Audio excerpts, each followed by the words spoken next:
Pete here from Wrestle Me, and I'm here to say that WWE 2K25 is here. And once again, they're taking the squared circle and jamming it into your living room. New places to fight, new people to fight with, all the moves, all the costumes, all the swearing. Bit rude. You can go back in time and get involved in some of your favourite battles from wrestling history as The Bloodline in an exclusive interactive documentary you are going to love. Chain Wrestling has returned. WWE Universe has returned. The ultimate WWE Sandbox mode, and you can get involved in the promos too.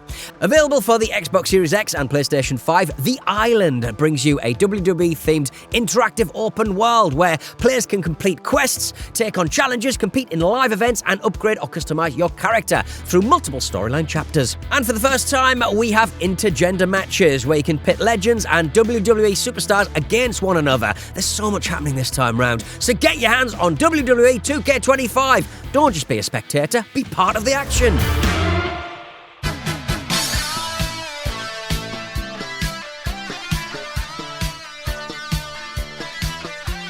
The first match of the post-Ric Flair era. It's the Playboy Bunny match. Maria and Ashley versus Beth Phoenix and Melina. Last year, we had the Lumberjills match, didn't we? Yeah, why have they gone back to Lumberjack match? Lumberjill just existed for 1 year. Yeah, what, like a beautiful butterfly. Oh. Yeah, it's gone. And out comes Snoop Dogg. Yes. In a little vehicle. Like a sort of kitted out blingy golf cart sort of Yeah. thing. Got a little sound system in it. Do you remember those two-tone plastic Yellow and cars? red kitty cars. Or Yeah. kitty cars. Those ones that kids used to go in Yeah. that are like shaped like eggs. Yeah. It's like a big version of Like that. a big version of that, but Snoop Dogg's in it. Yeah, it is. What a weird... Because it was kind of like... Because Playboy heavily involved in this... Yeah, so every shebang. April ahead of WrestleMania, pretty much for 4 or 5 years, Yeah. had been a WWE star. Yeah. And they were always the best-selling issues for Playboy of the year. Right. It was a very useful connection. There's a horrible thing being set here, which is based on the last year and the year before. If you want to get your muffin boobies out, Yeah. then you will get to be on WrestleMania. But if you want to wrestle, then you will just be turning up, walking behind Snoop Dogg's car like an escort. Yeah. It's a horrible, pervasive period to be a woman in wrestling, where you are rewarded not just for the way you look, but how much of the way you look you will show the world. And I feel for everyone in this. You know, Maria still going, still looks incredible. Beth Phoenix, nice to see years later the women who were here at a point where they weren't being taken seriously are working in a point where they're appreciated and where they're superstars rather than, you know, a bit of fluff. This is not really a match. No, there's nothing there. I mean, it's kind of, again, it's around that time where Playboy had a bit of resurgence where you'd see people wearing Playboy shirts, and Playboy crappy like Lizzie Duke kind of necklaces and stuff like that. It was becoming a bit of a brand. But They it never were really sort of... very much like you could buy Playboy in Borders. That's the most 2006, Yes. 7 thing I can think of. Yeah. But it was becoming that sort of thing of a little bit hip Playboy, wasn't it? It was It's a not bit Larry like Flint. Details. It's not and- Larry Flint Hustler. No. It's more like Esquire and kind of like Lad Mag. There was a definite crossover between the two. And I mean, this is so excruciating. There's a point where Ashley and Maria struggle to make a tag to one another, right? There's a bit where Ashley kicks out at 2 and Maria comes in to break up the pin at 3. Well, she's already kicked out. I mean, it's just, there's so many bits in that where then the fucking lights go out. What was that about? And there's and there's just a spotlight. It's just, thank God the lights didn't go out during Ric Flair and Shawn Michaels. You know, that would have been horrible. But watching this, you just sort of go, this is, I mean, there's shit show to end all shit shows, isn't it? And then Snoop Dogg kisses one of them. And then really slowly and softly as well. What did they expect the reaction would be? What the fans would go, yay! Snoop Dogg's getting some. Yay! It's just kiss you softly. Well, everyone just goes, oh, gee, I don't know what to. Where am I going? What am I looking at? Yeah, I met Snoop Dogg once. Yeah, okay. I was working backstage at a gig. Very thin, very tall. You forget? Remember when he did Starsky and Hutch and he was seen in shorts? Yeah. That scares me. He's like the Slender Man. Absolutely. He was. Let me just say, he was joined in that shed dressing room by a lot of. Well, just writing an edit note down. 57. Look, at least the women who could wrestle won this match. In any other era, I think, you know, had you not had your Beth Phoenix, who was a great athlete, and Melina, who was also quite good in the ring, I think they would have put the Playboy Bunnies over, and at least they had the good grace to allow the actual women who could wrestle to win a WrestleMania match. Yeah.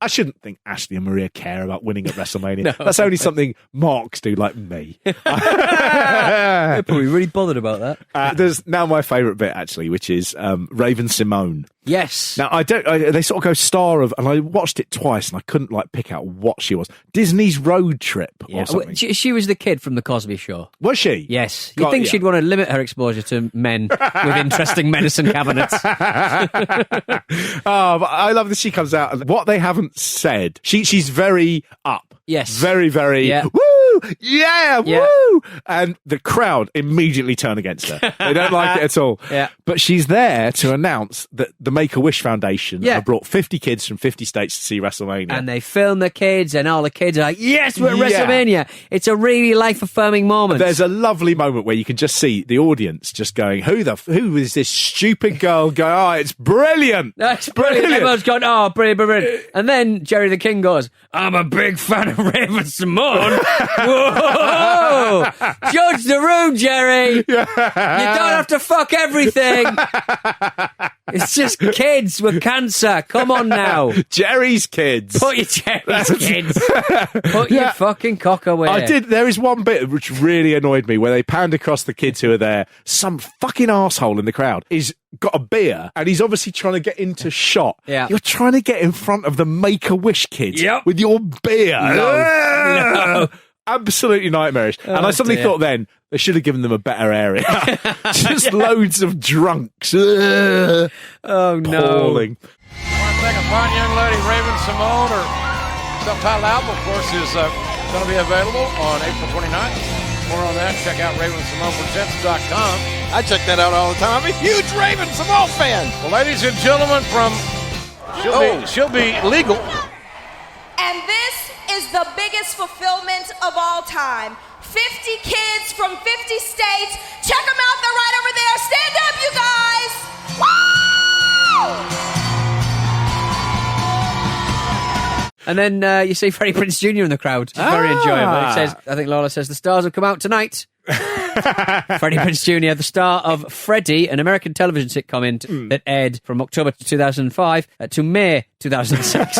Was he married to Sarah Michelle Gellar or someone? He was, yeah. Yes. He had he had a bit of a WWE relationship. He did, yeah. I think he was one of the writers for about a year and a bit. That's interesting, isn't it? It was. I'm not sure it was a huge success. No. But interesting. I mean, I'm vaguely hoping one day to be a writer. Yeah. And all I'm going to be writing is about the behind the scenes. That's all I'm going to be doing. I'm going to continually get people like Jerry Lawler quite drunk. And I'm just going to tape it all. This next match is the SmackDown versus Raw Battle for Brand Supremacy. Introduced by the two general managers of the Raw and SmackDown shows, William Regal and Theodore Long. William Regal's hair in this is amazing. It's so good. It's I also didn't know he had it in him. Because it's outside as well. Yeah. It ruffles in the breeze, doesn't it? Oh, like Heathcliff. What a chap. Oh, what a chap. I never knew he had it in Sweet as. Umaga is continually being put in proxy matches where he represents something. So last time he was representing Vince McMahon. And fatness.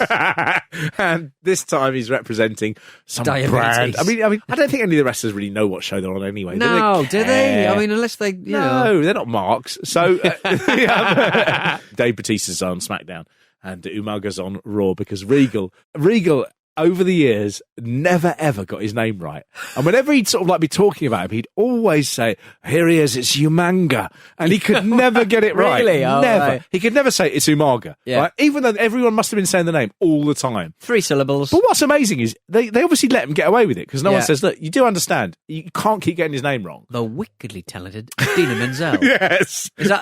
Did I get it right? You got her name right. Oh yeah. It's impossible to wickedly remember. Talented. Oh, I can't remember what he says now. Do you know, I was thinking about this the other day, and I didn't Google it, and I should have done because it would have come in handy now. Give me 5 seconds. Wickedly talented. The wickedly talented. No.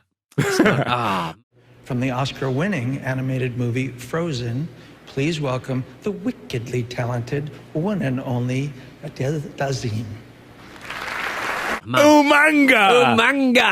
He always says Umanga. And at WrestleMania, if you were Umaga, you'd go, do you have a fucking problem with me? Because every time. Yeah. And then you're at WrestleMania and you're like, oh, fucking cheers. Yeah. Umanga. Him coming back afterwards and go, that was all right. And go, you can't get my name right. Oh, boo-hoo. I'm Umanga. I'm crying about... You're in charge of this.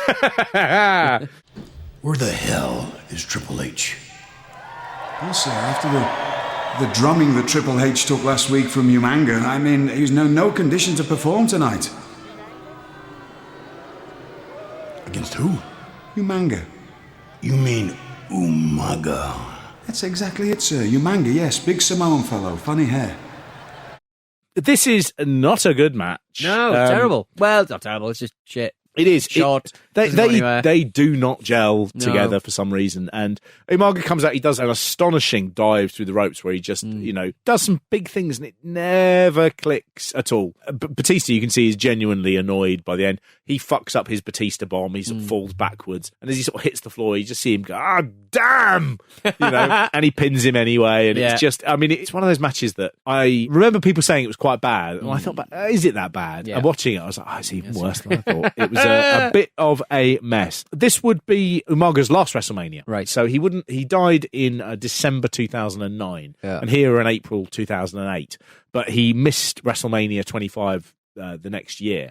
And he was on a number of hiatuses he took, 2 months here and a month there. And that seemed to be linked to more serious problems. So he was released from his WWE contract because he'd had a couple of wellness policy violations, but he refused to go into rehab. And it was really the refusal to go into rehab that the WWE had to sever their ties. Something they'd also done with Kurt Angle a few years before. The refusing to go into rehab, they just didn't feel they could keep him around if he wasn't going to, do that. They're obviously at a point where they're worried about him. So he is released in June. In November, he wrestles his final match. And he has his final match against Mr. Anderson, who is the renamed Mr. Kennedy. Yes, okay. Kennedy also had the final match of Eddie Guerrero. And this turns out to be Umaga's final match as well. Oh, so spooky. He died in December. He was found by his wife in his home.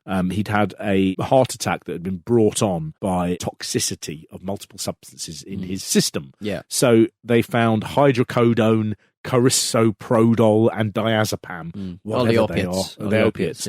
Yeah, muscle relaxants, pain pills, just chill out tabs. He was found that he also had heart and liver disease, and they said that the combination of the drug use, along with him having this bad heart and the bad liver, was the thing that led to his death. Right. So it's a real shame. He died very young, Umaga. He was a good heel. He was a good high level heel. But in some ways, I think he may possibly be the last big casualty of this era.